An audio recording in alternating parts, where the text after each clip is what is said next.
Hey, what's up guys? So in this video, we will see how to set live wallpaper on the Samsung Galaxy A36 or the A56.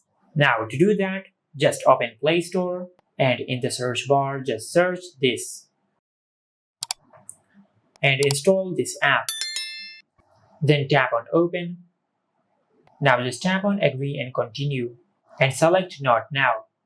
Now just tap on the X icon. Now to set live wallpapers, just select Video Wallpapers, and from here just select any live wallpaper style which you like.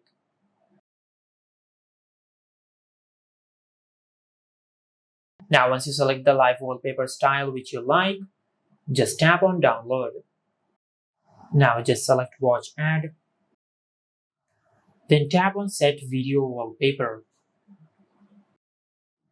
Tap on Set Wallpaper. Now from here you can select to set this live wallpaper on your home screen, or you can set it on your home screen and lock screen. I will select home screen only. Now as you can see, this is how you can set live wallpaper on the Samsung Galaxy A36 or the A56. Make sure to like, comment and subscribe. Thank you for watching.